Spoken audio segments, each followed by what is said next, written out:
Hello hello, हा कोण? हा कोण बोलायलंय? हॅलो, हा कोण? जय शिवराय. जय भीम, जय श्रीराम, जय शिवराय. कोण बोलायलंय? मी परभणी जिल्ह्यातून बोलतोय दादा. कोण हॅलो, कोण? नगरसेवक हा, बोबडे बोबडे. बोला ना, काय काम आहे? हॅलो काय काम आहे ते सांगा ना. दादा, तुम्ही वाईट बोलत होते दादाबद्दल. कोणत्या दादाबद्दल? अरे मनोज दादा.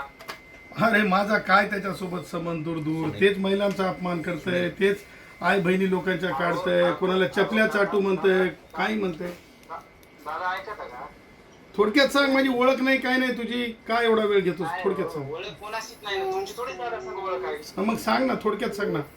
माझं म्हणणं आहे बाबा, जेव्हा लाठीचार्ज झाला तेव्हा तुम्ही काय बोलले नाही? लाठीचार्ज त्या जरंगेमुळेच झाला ना. जरांगेमुळे नाही हो. तोच पहिला आरोपी असायला पाहिजे, तोच पहिला आरोपी असायला पाहिजे.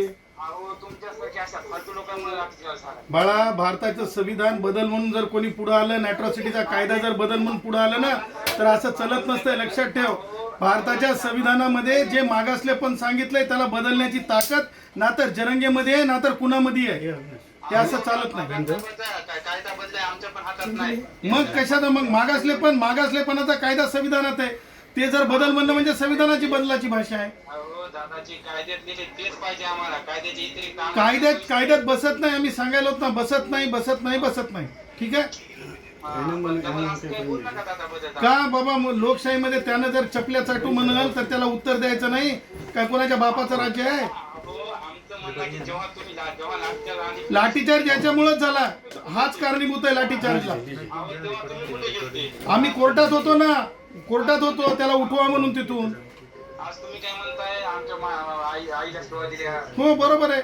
मुख्यमंत्र्याच्या तेव्हा आमच्या आई बहिणीवर लाठीचार्ज केला तेव्हा त्याच माणसामुळे केलंय. तुम्ही त्याचा अभ्यास करा. ठीक आहे, ठेवतो फोन. छत्रपती शिवाजी महाराजांनी खरा माणूस भेटलाय. ठीक आहे, ठेवा फोन आता. बस झालं तुमचं भाषण, बस झालं. भाकरी खा गुन्हा घरच्या का तुझ्या काय? त्या पत्नीच्या गुटक्यावर एक लक्षात ठेव, असं अर्वच्च बोलून फायदा होत नसते. भारताचं संविधान सर्वश्रेष्ठ आहे, आम्ही मानणारीच आहेत माणसं. समजले ना?